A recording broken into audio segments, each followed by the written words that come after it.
Hello दोस्तों, नमस्ते। प्रणाम। रेनू सुल्तानपुर ये चैनल पर एक के नाच गीत ले आई हूँ। आप लोग सुनिएगा और ज़्यादा से ज़्यादा आनंद लीजिएगा। कमेंट करके ज़रूर बताइएगा गीत कैसे लगा।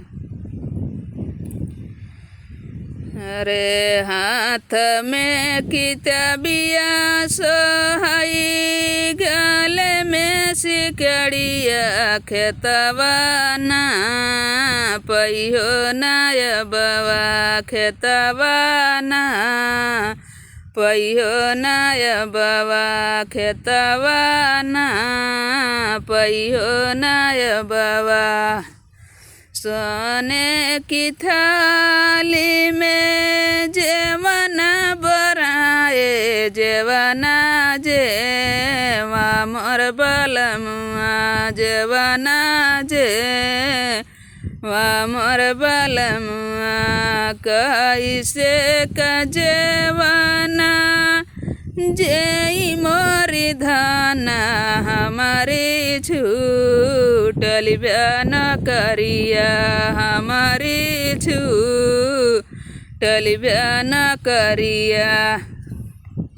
तोहरी न करिया सैया आगिया लगामऊ, हमारी बीतल ब्याऊ मरिया, हमारी बीतल ब्याऊ मरिया। हाथ में किताबिया सोहई, गले में सिकड़िया, खेतवा ना पहियो नायबवा, खेतवा ना पहियो नायबवा। झाझरे गेड़ुआ जा मुन जल पानी, गेड़ुआ घूट मोर बलमुआ, गेड़ुआ घूट मोर बलमुआ। कैसे का गेड़ुआ घूटी मोरी धाना, हमारी छूटल ब्यान करिया, हमारी छूटल ब्यान करिया। तोहरी न करिया सैया आगिया लगामऊ, हमारी बीतल ब्याऊ मरिया, हमारी बीतल ब्याऊ मरिया। हाथ में किताबिया सोहई, गले में सिकड़िया, खेतवा ना पहियो नायबवा, खेतवा ना पहियो नायबवा।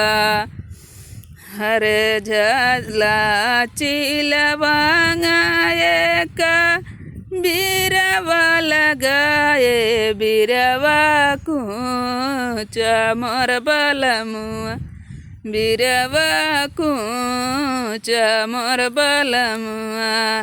कैसे कबीरवा कूची मोरी धाना, हमारी छूटल ब्यान करिया, हमारी छूटल ब्यान करिया।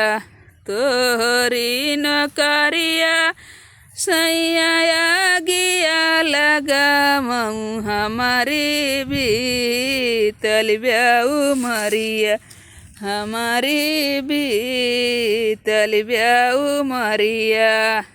हाथ में किताबिया सोहई, गले में सिकड़िया, खेतवा ना पहियो नायबवा, खेतवा ना पहियो नायबवा।